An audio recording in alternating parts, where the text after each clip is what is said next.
Hi, everybody, and welcome to today's show. What Randy and I want to talk about with you today is learning languages. Who's it good for? Is it good for you? How do you do it? Why should you do it? And maybe I want to start with something that neither of us experienced, which was learning a language or multiple languages, let's say, from childhood on, from your infancy. My kids grew up learning Swiss German because they were born in Switzerland. And even though we spoke English to them at home, they were pretty much confronted with it from a very early age on. And we encouraged that. And they learned it easily. I think your partner also grew up learning a different language than the country that she was in, if I understood you correctly. And maybe we can talk about that, maybe not. But I think for me, there's a big difference between learning a language as an infant or as a child and learning a language as a maybe older child or young adult. And that's going to reflect a little bit the mystery of learning languages. But maybe just to start with this point, is it beneficial to learn multiple languages? There's been different studies about it that show various impacts on how people think. Obviously, as a general rule, people think it is useful to learn different languages. It helps with brain plasticity. It helps you at a young age. It helps you as you get older. I don't know if we have to focus on the impact it has on a person's brain so much as to say it creates opportunities for you if you speak multiple languages. I'm certainly happy my kids grew up learning German and English because it just expands the opportunities that they have in terms of the people they can talk to, the types of work that they can do. So, did you know people who grew up speaking multiple languages from infancy on, and did they have a different approach to either learning languages or life or anything that you could tell than people who either never spoke a new language or had to learn it as an adult? I mean, I think you know the answer to that because we went to high school with people like that, right? I mean, we went to our high school was an international. I mean, it was American curriculum, but people from all nationalities went to that school if their parents could afford it. And there was Dutch, there's some Middle Eastern families that went to our school. There's other European countries that went to our school, and they spoke multiple languages, Japanese.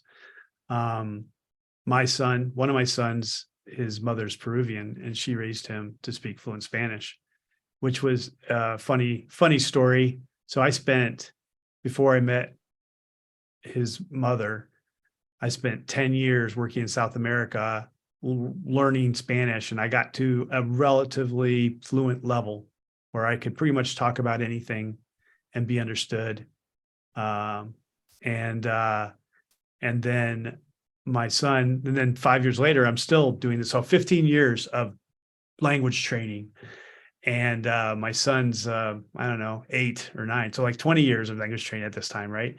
And I'm talking to his mother, who I was divorced to at the time. And then I come to pick him up, and we went somewhere. I forgot where we went to eat or something like that. And he's like, "Hey, Dad, why is your Spanish so horrible?"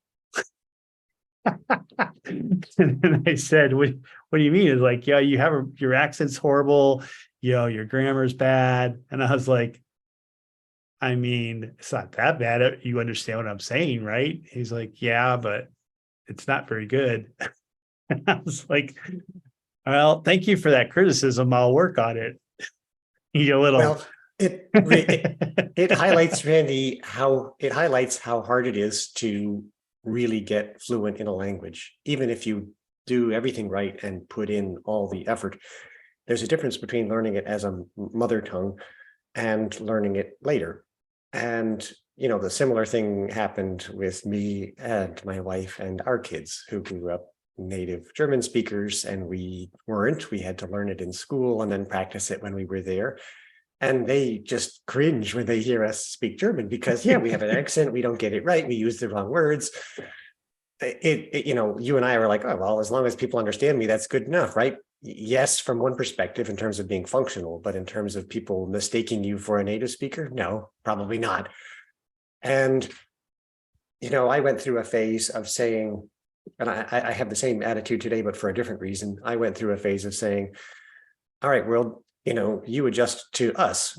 We're Americans. We don't learn languages. So you should all learn English. And that makes everything easier. And from one perspective, that's how it always works. There's always a lingua franca running through the world. The dominant superpower typically attracts lots of people who are interested in that country and its culture, its businesses, et cetera. And so they go through the effort to learn the language. That's why people used to speak French. It's why people learn Spanish. It's why people learn Dutch, because those countries all took their turn at the helm of global supremacy. Well, it's the US's turn. And that's an advantage to us as native English speakers, because you have to learn my language. I remember people saying, China's up and coming. Everyone's going to have to learn Chinese. And yeah, maybe there was something to that. But guess what? By being slow to learn languages and hesitant to learn languages, and frankly, we don't have to learn languages, the rest of the world has to adapt itself to us. That was my thought for a while. And I like languages, don't get me wrong. I studied tons of them. But at the same time, to come back to your story and my own experience with my kids, it's really hard to do it well enough that you can in any way come across as somehow fluent with native speakers. So you can get frustrated and throw up your hands and say, why should I bother? The second reason, just to finish that story, about why I think it may not be relevant, maybe we can come back to this, is automatic translation. Google Translate has gotten so good that people might not have to learn languages. 20 years from now, it really might not be necessary anymore. And is that a good thing? Probably. Anyway, you were going to say. I think from myself learning a couple different languages and speaking fluent Spanish now, despite what my son says, that understanding a language at a certain level, I mean, not just like ordering food, but to the next level, helps you understand the culture. It helps you understand how they think and also kind of what they prioritize in a way. Once you learn how they discuss, how they talk about things, and you actually are holding a discussion in that language, and you understand how the language works with, what their priorities are. And that's the reason the language was created that way. And it's really interesting when you get to that level. Now, getting to that level is a process, and it requires dedication. It requires, focus. We can get into that later. I mean, I'll give you an example. My ex-wife, who was South American, she spoke pretty good English with a heavy accent, but she spoke very good English, so much so that she taught English in the South American schools to the students. And she became a Spanish teacher in the U.S. High school system. So she actually passed all the education requirements to be a teacher in the high schools. But there's some things like, I was like, why are you doing? I would say, like, why are you doing that? You didn't do that before. She's like, I have American eyes now. I was like, what did you say? Like, I have American eyes. I was like, do you mean to say you're Americanized, or that you have American eyes? And she's like, isn't that the saying? I have American eyes. I was like, no, it's not. I mean, it's what maybe we can introduce that after this conversation. Like, I'll try not to laugh, but it's actually Americanized is the word. I mean, she had already passed all the English requirements and the things to teach in an American school. She spoke very good English, but just things like that, she didn't realize it was a word. She was hearing American eyes in her head. And that's just something you'll never figure out. You probably, unless you live in that country and speak that language with the other people from that country for like 10 years, you may not get to the level where you're going to get those little nuances and things like that. Well, I would agree with you, Randy, that language is a window on culture. And we're probably depressing people by talking about how long we've studied languages and still to be considered outsiders, right? And, that's after having lived and worked in places and really spent a good amount of quality time interacting. If I was a person listening to this saying, well, I don't know if I'm ever going to travel to Japan, or certainly not live there and work there, right? Should I bother learning Japanese? Are you guys saying that the point of this is to what is the point of it? You had to learn Spanish because you were working in a Spanish speaking environment and you liked it. Is it even required anymore for people to learn languages? Why do we do it? I don't know if Why, it's required you in high know, school or not. Is it important? That's the question, right? yes. What does it get you? I mean, does it open pieces of your mind and does it change the way you think by learning a new language? I think it does. I wouldn't be able to put my finger on exactly what benefits it gives you. And maybe there's some studies out there that you've probably read. But I mean, I I because I live in Europe, I'm always exposed to like multiple languages every day of someone, I'll be sitting next to someone in the bus, I'll be passing someone in the mall. And I also meet a lot of people doing various activities, and they're from all different countries. And I I think when people speak English to me, because I'm trying to buy something, I'm having a problem or something, I really I'm really grateful. And so for me, and I got a unique situation. I'm living in Europe, right? So, and I'm traveling around Europe. So when I try to speak their language and they don't speak English, I feel like they're grateful too. They're like, oh, finally someone who speaks a little bit so we can communicate and we can get whatever we're trying to do done. And so I try to be that person where, and if, and this goes back to preparation, right? I don't, if I know I'm going to move to France next year, which is one of my plans, I've been studying French and I hired an online teacher to teach me French that we meet a couple times a week. And I got some apps and I use them every day and I get better in French every day. And I surprise myself sometimes because I'll hear someone speaking French and I'll know almost everything what they're saying. This happened a couple of months ago. There was an African immigrant who didn't speak Romanian, and so they spoke French, and we were standing in the line because I had to renew my visa, and they were asking around if anyone spoke French because they needed something explained to them, and I was like, "Je peux pas parler de français." And they're like, "Oh, thank God." And I was like, "But slowly, lentement." And then we kind of got into it, and I was like, "Okay, this is what I'm doing," and we worked through it. And I was just able to be helpful, but that's only because I happened to be learning the language because I was moving there, and it just luck. So, but I made my own luck. There we go from last time. So I don't know the scientific workings behind whether learning another language makes you think differently critically or adapt differently to things because you took the time to do that.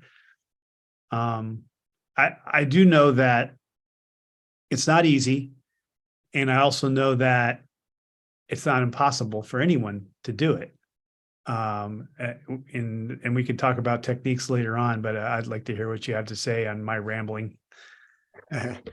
So I have observed, and this is purely anecdotal, but it is my observation that there is a spectrum of talents when it comes to learning languages. Some people are very good at it, and they appear to pick up new languages with ease or facility, let's say, and others appear to put in sincere and diligent effort and are not as successful. And it seems that it's just not well suited to them. So with many skills and many activities, I do believe that everyone can get better with effort. And it's certainly the case that everyone can, make progress in learning languages. But I think more than in other human endeavors, learning languages is one that seems to be, you either have a facility for it or can unlock that potential, or you don't. At least that's always been my experience. Some people just are really good at it, and some people are not really good at it. And it doesn't seem to be a function of their effort or the methods that they're using. I disagree. I think just like anything else, there are people that are really good at it. but just by the it's surprising who is and who isn't, and it may go back to how early you learn it. Like I've met in Afghanistan, I've met people who have less than a high school education who speak 5 languages, right? Yeah, it's And not a function of intelligence or schooling or anything like that. So that's what makes me think it's also, yeah, there is a distribution amongst people, Randy. So what are you disagreeing with? You think everyone can still do it? I think anyone can do it, but it's also, it's not this skill. I don't think it's a skill that you can learn through a college of classes, for instance. I don't think it's engineering. I don't think it's mathematics. I think it's something you have to really dedicate. You have to have a mindset like, I'm going to learn this language. And then it becomes part of your daily activities to learn that language, whether you're going to classes to learn it, but you're also reading books in it.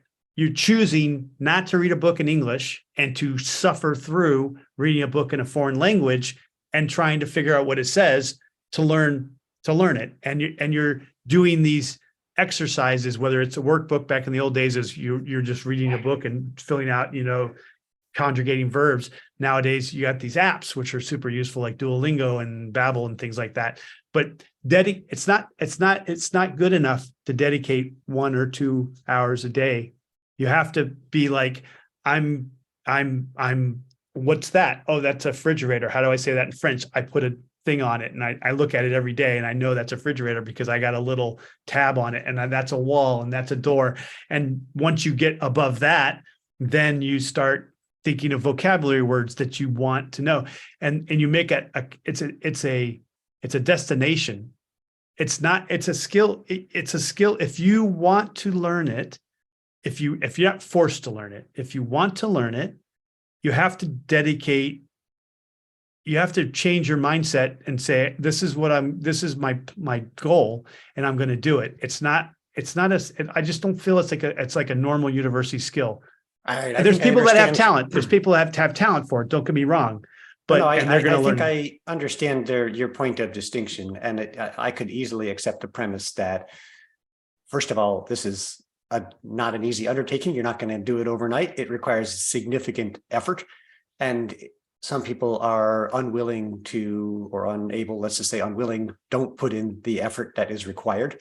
And it's possible that it's because they don't have the same destination in mind. They don't have the same motivation to do it. So for whatever reason, some people do learn and some people don't learn, but it's clear that doing so is not a trivial enterprise.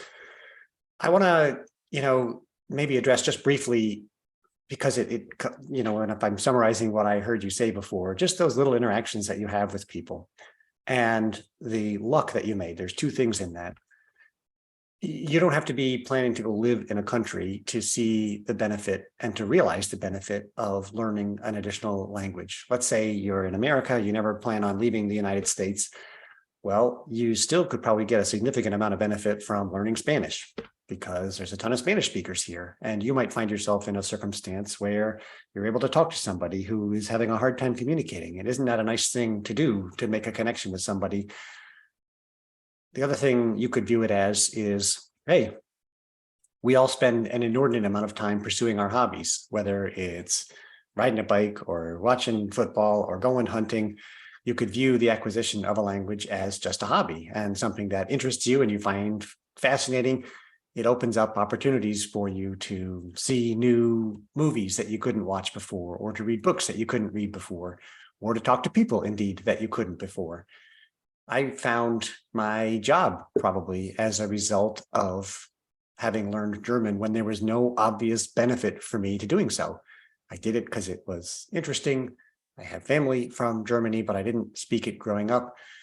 And being able to speak German opened up the possibility for me to then first work in Frankfurt, Germany, and then get a job in Switzerland, which wouldn't have happened if I hadn't said, oh, this is interesting, I'll study it. So one of the ways you make luck happen is by creating additional opportunities for yourself. And for sure, although I can't say it's predictable how it's going to happen, learning an additional language creates opportunities for you.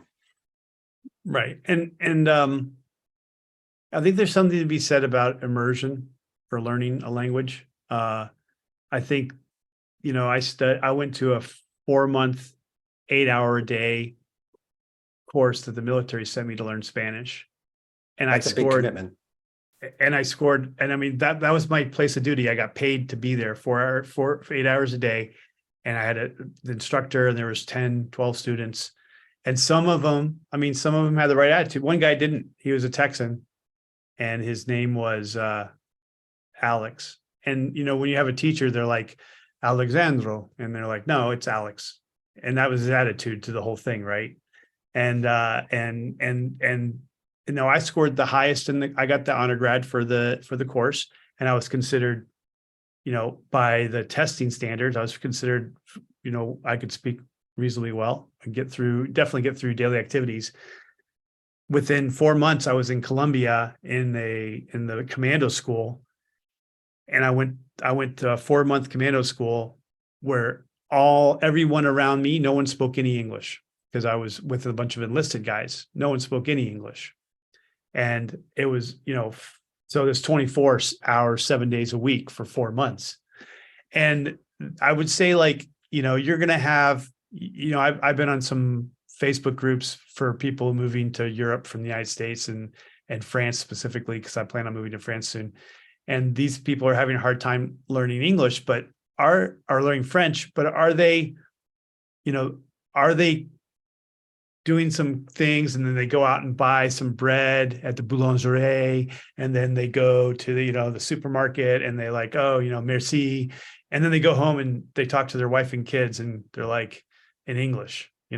That's not dedicating your time to learn the language, especially if you're going to live there, right?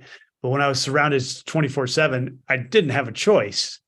And it was after those 4 months, that's when, like, I think before that, I was like, this is the best I'm ever going to be when I got out of that course, because this is the supreme language course of the State Department and the military. And so therefore, whatever I got out of this course I'm never going to get any better.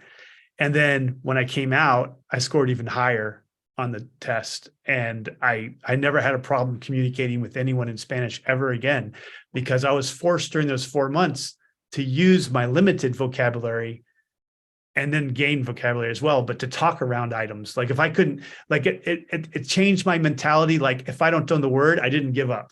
Like, I see Americans all the time, like, if they get frustrated so fast when they don't know the language, they know a few words they learned in high school or something, and they try. And then if they're like, I don't know the word, I'm sorry, I don't know, and they give up. But if you know something, you can use your hands, you can use a little English, French, Spanglish, you can talk your way around a topic. I never, after those 4 months in Colombia, I never ever had a problem talking my way around a topic in any language that I tried to learn. Whether it was Italian, I was in Italy for 4 years, and I took one month course for an hour a day to learn the basics. And Italian is very similar to Spanish, don't get me wrong, but it is very different as well. But I never had a problem communicating. I didn't know all the Italian words, but just getting my thought over there and telling them what I wanted. And the same thing was with French and Portuguese. And I'm listing all these easy languages that are all Romantic languages. So the fact that I know Spanish definitely gives me a benefit. But my girlfriend speaks a lot better French than I do. But if she doesn't know exactly how to say it, she's embarrassed, and she doesn't want to engage. She'll make me go talk with my crappy French accent to get a SIM card from a telephone company, rather than go in there, and she can do it in almost perfect French, but she's afraid, she's embarrassed about her accent. She's timid about this whole thing. And I think that a lot of people get intimidated by these little things, when most people are just happy or entertained with your attempt to communicate. Yeah, I think you're describing a number of methods that a person can use to try and improve their language. And I'll start with the last one because it's actually quite interesting. And that is, what's your mindset? Do you want to learn that language, or do you want to avoid being made to feel uncomfortable or awkward or embarrassed? Learning a language is going to make you feel all of those things potentially, because you won't know the words. You won't be able to say exactly what you want. You're going to have to come up with some kind of a workaround. You're going to be pointing, you're going to be using the wrong word, you're going to be using other languages. And if that makes you feel uncomfortable enough that you don't do it, then you're not going to get better nearly as quickly as you otherwise would. So that attitude, Randy, I've observed is not something that everyone is willing to take on, right? That feeling of I can't express myself the way that I would like to is enough to make a lot of people say, I'm not going to do it. If I don't know the word, I'm not going to say anything. And the other things that you were describing earlier were put a lot of time in. Yes, okay, we get that. But not only that, but you can do it in a lot of different ways. You go to, not everyone's going to go to class for 8 hours a day, but if you only go to class for an hour a day, then do you follow it up with an encounter at the store? Do you put a sticky note on your refrigerator? Do you read a book in that language? Do you go watch a movie? Whatever.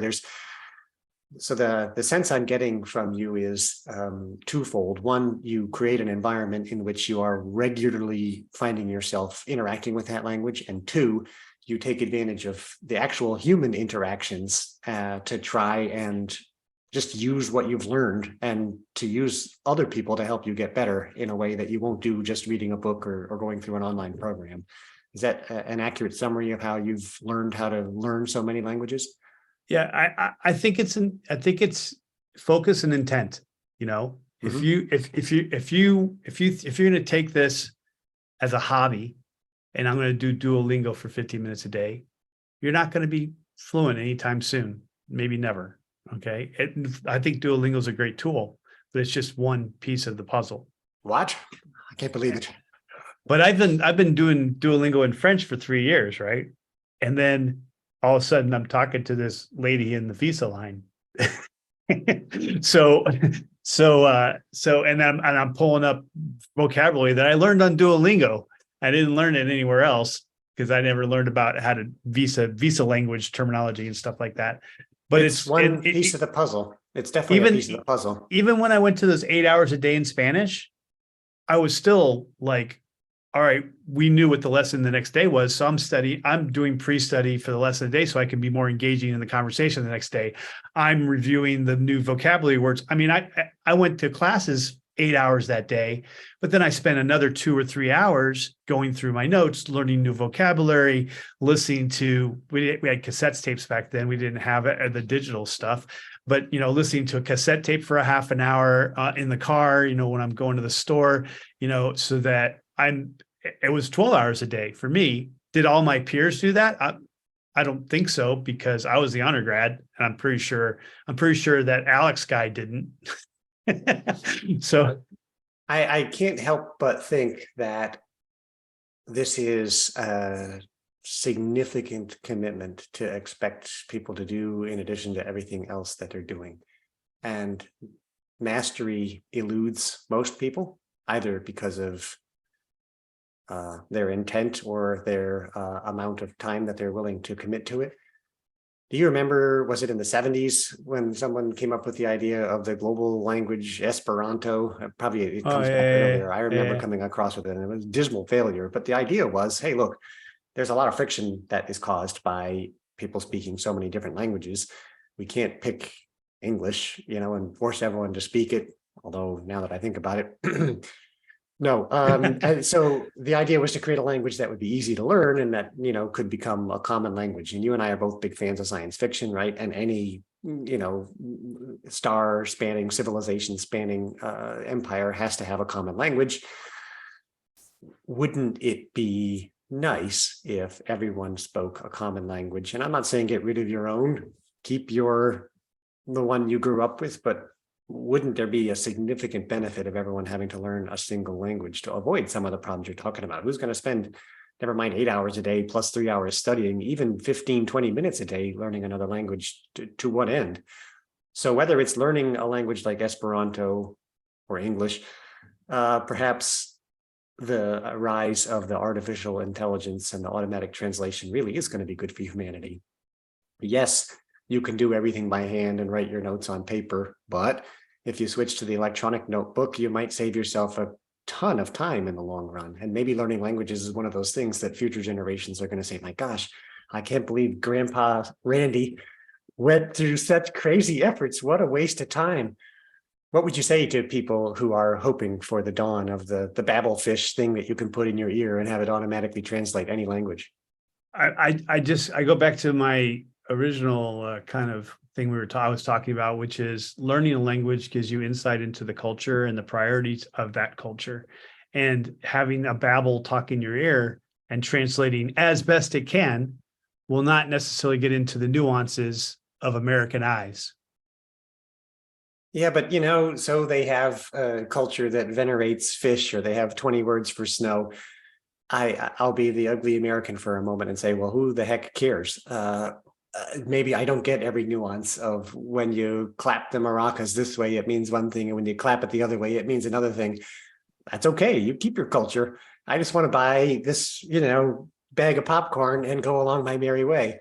I guess and so two things. One, we haven't really discussed. I don't know if we have any data. Maybe this is a discussion for a different time. Of like, how does learning a language affect your intelligence, mind, thinking process? I remember reading some things about this, but I'm not prepared to talk about them in any depth right now.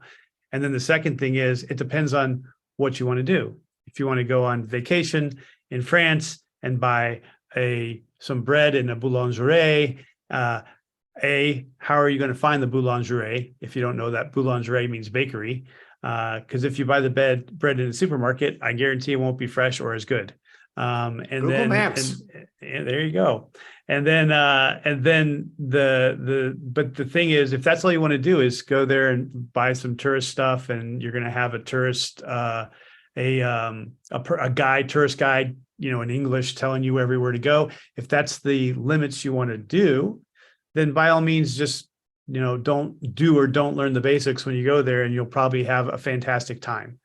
If, however, you want to engage with other people, immigrants that are, getting residency or getting citizenship in the United States, that are working in your company, and you want to understand them better, the way they think, because the way you speak is connected to the way you think a lot of times. If you want to understand your neighbors, if you live in a neighborhood that has some immigrants that have been Americanized or residents now, and you want to understand, and you want to you're actually not a social outcast, and you want to get to know your neighbors and things. This is all things that could be beneficial to you, to make you a better human being, if nothing else. Okay, well, I understand that point. And of course, we're taking extreme positions to illustrate the point. Sorry. Got to go on our checklist. Turn on do not disturb mode.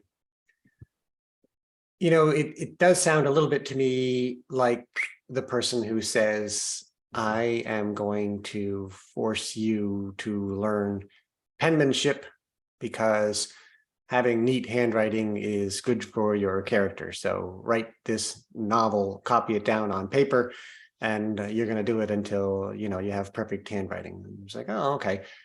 We have voice to text now. We have typewriters. We have keyboards. It feels a little bit like if technology has moved on to the point where there really is an acceptable alternative, it seems old-fashioned to say, well, bikes were good enough for my day, and I'm not going to get in these newfangled cars. Yes, you get a benefit from your bike. You get exercise, you're outside, and, I don't know if I'm expressing this correctly. I guess the question is, and maybe on the bikes, my other big grief and gripe about learning languages is it's not like riding a bike. Bear with me one moment, please. Sure. And you can think of your answer.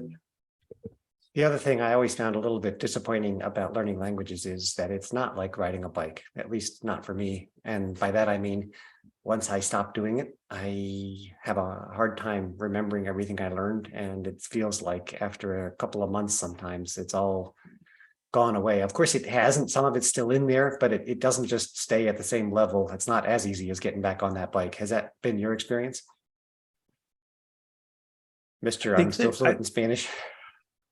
I think I'm still, I think there's a, so I went to I took 2 years of Spanish in high school, and I honestly, I don't think I learned anything. I mean, I didn't retain anything. Let's just put it that way. And then uh, I went to the Spanish school, the State Department Spanish school in 1992. That's where I did the 4 months and got the undergrad. And then and at the end of that year, no, 93. And then at the end of that year, I went to my 4 months in Colombia, you know, where they hit you if you didn't speak Spanish. So it was really, there's some incentive. And then I spent the next 30 years in and out of South American countries. I actually spent 4 years in Colombia, working at the embassy, where I spoke English all day, occasionally Spanish, but mostly English all day because that was my work.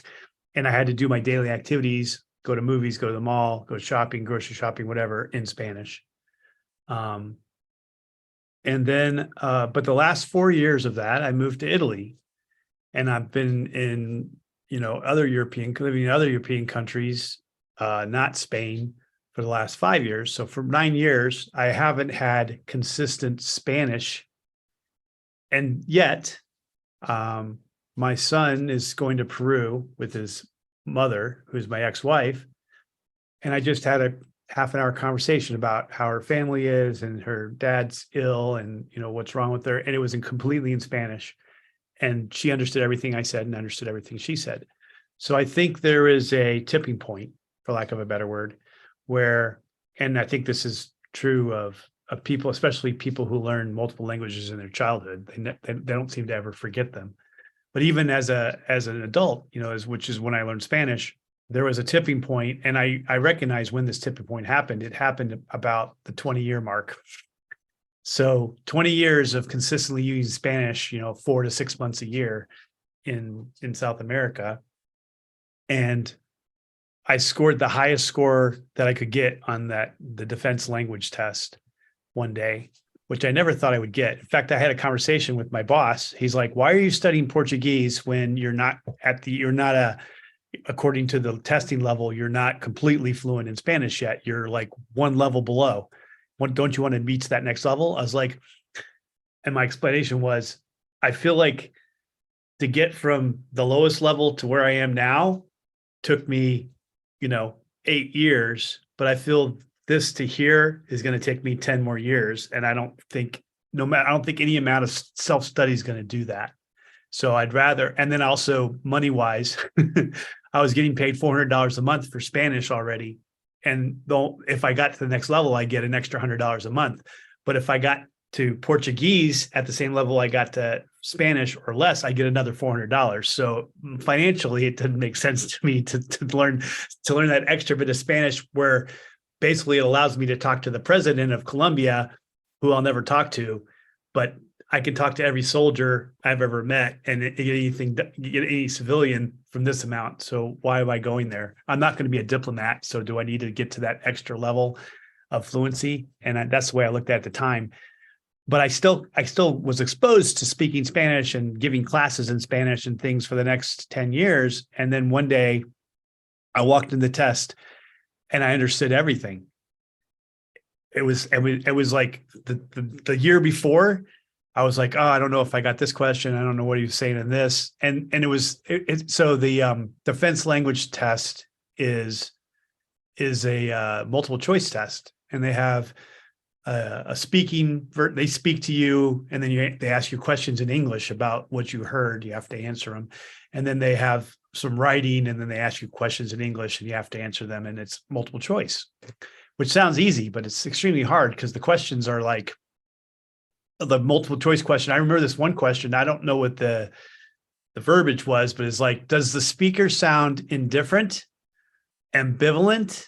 Oh, And I don't even, so in reality, like, do I kind of know what ambivalent and indifferent mean, but do they mean the same thing, or there a nuance in there? So am I getting this? I don't know. I don't even know the real definition of both those words to tell if that guy is indifferent, ambivalent, or, aggressive or whatever, and it would be so. hard in any language. Right, exactly. So that's why it's a fluency thing. You're either fluent, you're either really lucky, or you have no idea. So everyone would always focus is like, I don't know if, we would always we're not supposed to talk about the test, but people, that was a stinker for everybody. And everyone's like, ambivalent or indifferent, because I don't think it was the other two. I don't know. I don't remember what the other two answers were, but I remember doing the test and getting to that, because they rotate, they only have so many, they have a test bank, but if you take it for 20, 30 years, you eventually get some of the similar tests, the questions, right? And that seemed to be a standard one. They've changed the test since then. It's a progressive test. Like if you get this answer right, then you'll go farther and you'll get more difficult questions. But back then there was a test bank, and you kind of got a lot of similar situations and questions. And I remember getting to that and reading the passage, the 2-page passage, and then looking at it's not indifferent or ambivalent, which is what I was replying, like alternating between the two, because you don't get the answers. You never know what you got wrong or got right. And I was like, why would I ever think that? It's obvious what this says. What's stupid? And I answered every question and I got 100% of all of them right. That's the only time I ever get, usually I got probably 90, 95% or something like that, but I never got 100%. And I was like, that was easy. Why did I ever have a problem with this? And it was just a switch. And now I feel like, will my vocabulary be the same? Will I lose a word here or there? Probably. Will I be able to have a conversation and understand a normal conversation? I have never found that to be true. I've used Spanish just in in airports and in the, talking to my ex-wife and my kids sometimes, and I never have a problem. And I don't use it on a daily basis. I use it twice a year, but I've never had a problem speaking it. Well, that was a long journey, but I'm glad to hear that you did get to the point where it is like riding a bike. No, and I don't mean that in a bad way. I mean, it's nice to think that it does happen and can happen, and then, be in there in an enduring way. If you think about it, it's actually remarkable that our mother tongue stays with us to the extent that it does, considering how much time we spend learning it. It's really all just about the environment we're in, the culture we're in, and the exposure we're getting to it on a regular basis. So indifferent means you don't care about the outcome. Ambivalent means either of the options you're considering is equally good. You do care, but both are okay. For everyone who was wondering. But the answer was neither. Exactly. I think we should wrap it up. And here's what I want to say that I've taken from this discussion. One is that if you're interested in learning a language, there are many ways to do it, and you should consider applying many methods. Two, although I expressed some skepticism, one of the things I am coming to realize and appreciate about you, Randy, is that you have quite a genius for figuring out how systems work. And I mean that in the broadest sense. Culture, an organization like the military, a country. How do you are pretty good at identifying the rules and then figuring out how to apply yourself to make progress within that system. You're not fighting against the system. You're not saying, why did God make sour cucumbers? And then, what do I do about it? You're just working the system. And I mean that in a really positive way. And you've demonstrated that in a bunch of different ways, including learning languages.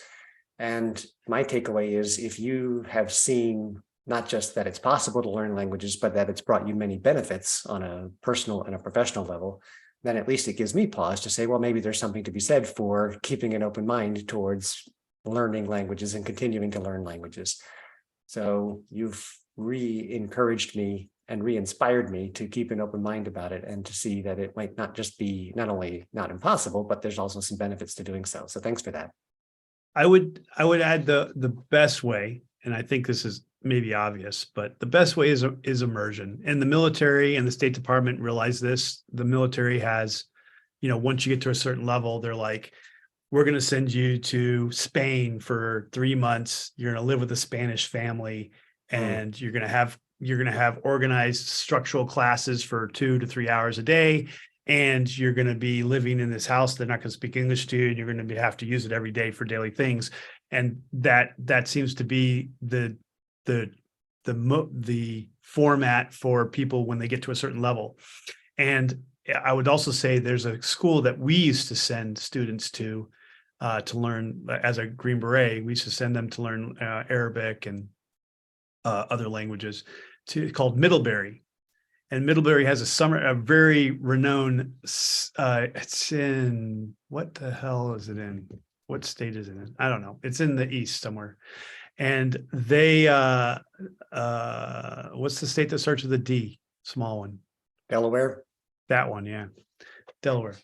I'm pretty sure it's in Delaware. But anyway, in the summer program for 2 months, you sign like a promise that you won't speak anything but the language you're learning while you're there. And all the other students do too. And you all stay in the same dorm. And they actually have a cafeteria where they stagger the hours. So everyone who speaks Spanish eats between 11 and 11:30. And everyone who speaks German is 12 to 12:30. And so all the plates have the little, this is whatever, this is a hamburger in German, and this is spaghetti in German or whatever. They have it all there. And the announcements for the school, hey, the soccer game for today will be at this time. They're in that language because you're in the Spanish people are in there today, so it's in Spanish. So they have structural classes in the afternoon and mostly in the morning. Then you have to speak the language when you're in your dorm room studying. When you go out to restaurants with your new classmates and friends, you're supposed to hang around each other and not speak anything but the language. And when I went to visit them to check on them as their supervisor, I spoke Spanish, so it wasn't a big deal. But they could ask for exceptions because they were military, but they didn't. We all spoke Spanish. And in the afternoon, they actually have activities in that language. They have book club, they have theater, they have some sports, and they have whatever. And they have a variety of different activities you can choose from to do in the afternoon, and you do it all in that language. And it's very, I went there, I was flying back from visiting my guys. I was sitting next to this woman. She was in the FBI and she went there for Russian. They sent her there to learn Russian so that she could use that for her job. So it's used by all kinds of government agencies because it works. So Immersion. And that means, all day, every day, in every setting possible. And that seems to be something that it's more than just the time you're spending. It's actually the various ways your brain gets impacted by it. Yeah. All right. And I've seen it work for I've seen it work for military people in Arabic and, some of these harder languages, Chinese and Japanese and things like that, which having the world turn to Chinese, that language is supposed to be pretty dang hard. So I don't know if that's ever going to come to pass. I'm still putting my vote in for English for perhaps selfish reasons. Here's something to think about as a final note. French and Spanish are considered two of the easiest foreign languages for English speakers to learn. French actually comes from English actually comes from a lot of French words, actually. There's a lot more in common with English and French than there is French and Spanish. And so if you learn Spanish, French, and English, you can, territory-wise, you can speak to like 3/4 of the world, actual speaking to people, because there's so many people in China and India. It kind of, those areas, there's so much population, it kind of tweaks the amount of the number of people you can talk to. But the territory-wise, you're talking to almost, more than half of Africa, all of North and South America, just about, and a lot of some large chunks of Europe too. And then in addition, almost every other country, their education system, they teach one of those 3 languages. So you can almost talk to the whole world if you know those 3 languages. So I agree. It's certainly useful being a native English speaker. That gets you a long way all by itself. And if you were to add additional languages, you could do worse than French and Spanish. And if all this sounds difficult to you, I still have to just mention, and if all that else fails, make sure you've got a phone with Google Translate on it. Which I used to. All right. Thanks, everybody, for listening. We hope that the English made some sense today, even if nothing else did. All right. Talk to you guys next time. We'd love to hear what you think, so please comment on the show with your thoughts. We read all of your comments. Thanks for joining us, and thanks for subscribing. See you next time.